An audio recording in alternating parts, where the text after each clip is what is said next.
ഇറാനും അമേരിക്കയും തമ്മിലുള്ള യുദ്ധം അവസാനിപ്പിക്കുന്നതിനായുള്ള നയതന്ത്ര ചർച്ചകൾ ഒരു വശത്ത് നടക്കുമ്പോഴും മറുവശത്ത് ഇറാനുമേൽ കടുത്ത സൈനിക സാമ്പത്തിക സമ്മർദ്ദം ചെലുത്തി തങ്ങളുടെ നിബന്ധനകൾ അംഗീകരിപ്പിക്കാനാണ് ട്രംപ് ഭരണകൂടം ശ്രമിക്കുന്നത്.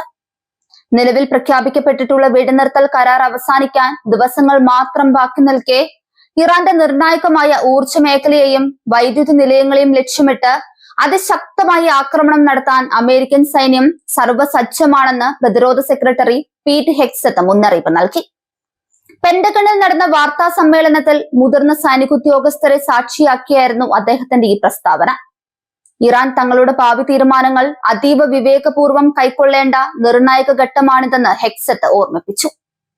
അമേരിക്കയുമായുള്ള സമാധാന ചർച്ചകൾക്ക് ഇറാൻ തയ്യാറെടുക്കുമ്പോൾ തങ്ങൾ കൂടുതൽ കരുത്തോടെയും ആധുനികമായ രഹസ്യാന്വേഷണ വിവരങ്ങളോടെയുമാണ് നിലയുറപ്പിച്ചിട്ടുള്ളതെന്ന് അദ്ദേഹം പറഞ്ഞു.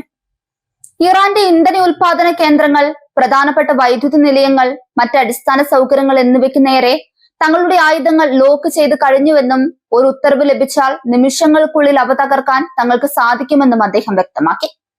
എന്നാൽ അത്തരമൊരു കടുത്ത നടപടിയിലേക്ക് നീങ്ങാൻ തങ്ങൾ ആഗ്രഹിക്കുന്നില്ലെന്നും സമാധാനപരമായ ഒരു പരിഹാരമാണ് ലക്ഷ്യമെന്നും അദ്ദേഹം കൂട്ടിച്ചേർത്തു. ഫെബ്രുവരി 28-ന് അമേരിക്കയും ഇസ്രയേലും സംയുക്തമായി ആരംഭിച്ച യുദ്ധം ആഗോളതലത്തിൽ തന്നെ വലിയ പ്രത്യാഘാതങ്ങൾ ഉണ്ടാക്കിയിട്ടുണ്ട്.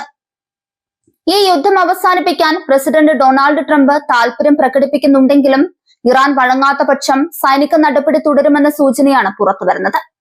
ഇതിന്റെ ഭാഗമായി കഴിഞ്ഞ തിങ്കളാഴ്ച മുതൽ ഇറാന് മേൽ ഏർപ്പെടുത്തിയ സമ്പൂർണ്ണ നാവിക ഉപരോധം അതീവ കർശനമായി തുടരുകയാണ്. ഇറാന്റെ സാമ്പത്തിക നട്ടെല്ലൊടിക്കുക എന്ന ലക്ഷ്യത്തോടെയാണ് ഈ നീക്കം. ഇതിനോടകം തന്നെ 14ഓളം കപ്പലുകളെ ഇറാനിലേക്ക് കടത്തിവിടാതെ US യുദ്ധക്കപ്പലുകൾ തടയുകയും തിരിച്ചയക്കുകയും ചെയ്തിട്ടുണ്ട്. 10,000-ഓളം സൈനികരും ഡസൻ കണക്കിന് യുദ്ധക്കപ്പലുകളും അത്യാധുനിക വിമാനങ്ങളും ഈ ഉപരോധം നടപ്പിലാക്കാൻ മേഖലയിൽ നിലയുറപ്പിച്ചിട്ടുണ്ട്. ലോകത്തിലെ ആകെ എണ്ണവാതക കയറ്റുമതിയുടെ 1/5 കടന്നു പോകുന്ന ഹോർമുസ് കടലിടുക്ക് അന്താരാഷ്ട്ര ഗതാഗതത്തിനായി തുറന്നു കൊടുക്കുക എന്നതാണ് ട്രംപ് മുന്നോട്ട് വെക്കുന്ന പ്രധാന വ്യവസ്ഥ. വരാനിരിക്കുന്ന വെടിനിർത്തൽ കരാറിന്റെ കാലാവധി നീട്ടുന്നതിനും ഈ നിബന്ധന പാലിക്കേണ്ടതുണ്ട്. ആഗോള എണ്ണ വിതരണത്തിൽ ചരിത്രത്തിലെ തന്നെ ഏറ്റവും വലിയ തടസ്സമാണ് ഈ യുദ്ധം മൂലം ഉണ്ടായിരിക്കുന്നത്.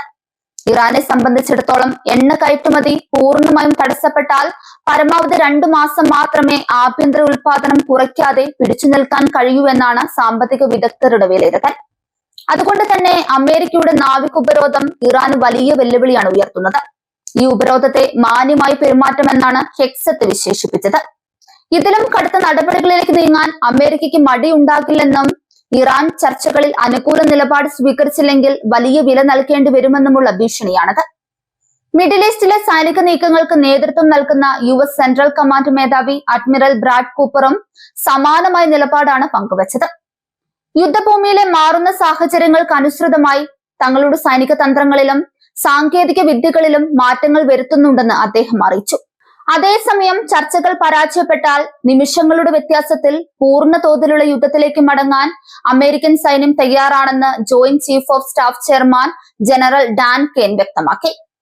ഇറാൻ പതാകയുള്ള കപ്പലുകളോ ഇറാനെ സഹായിക്കുന്ന മറ്റ് വിദേശ കപ്പലുകളോ കണ്ടെത്തിയാൽ അവയെ തടയുമെന്നും അദ്ദേഹം പറയുന്നുണ്ട്.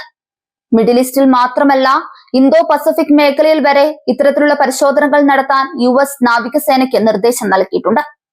ഉപരോധം ലംഘിക്കാൻ ശ്രമിക്കുന്ന കപ്പലുകൾക്ക് ആദ്യം മുന്നറിയിപ്പ് നൽകുമെന്നും നിർദ്ദേശം അനുസരിച്ചില്ലെങ്കിൽ സൈനിക ശക്തി ഉപയോഗിക്കുമെന്നും കെയ്ൻ മുന്നറിയിപ്പ് നൽകി.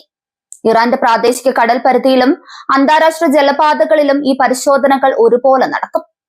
ആയുധങ്ങൾ, ആണവ സാമഗ്രികൾ, അസംസ്കൃത എണ്ണ, ശുദ്ധീകരിച്ച പെട്രോളിയം ഉൽപ്പന്നങ്ങൾ, ഇരുമ്പ്, സ്റ്റീൽ, അലുമിനിയം തുടങ്ങിയവയെല്ലാം നിരോധിത വസ്തുക്കളുടെ പട്ടികയിൽ അമേരിക്ക ഉൾപ്പെടുത്തിയിട്ടുണ്ട്.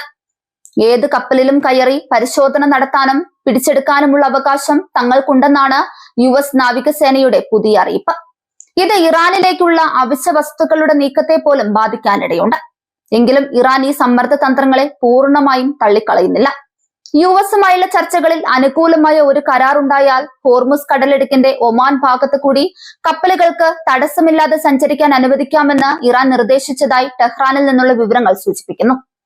യുദ്ധം വീണ്ടും ആരംഭിക്കുന്നത് ഒഴിവാക്കാനുള്ള ശ്രമങ്ങൾ ഇരുവിഭാഗവും തുടരുന്നുണ്ടെങ്കിലും അമേരിക്കയുടെ കർശനമായ ഉപരോധവും ഭീഷണികളും മേഖലയിലെ സമാധാന ശ്രമങ്ങൾക്ക് മേൽ കരിനിഴൽ വീഴ്ത്തുന്നുണ്ട്.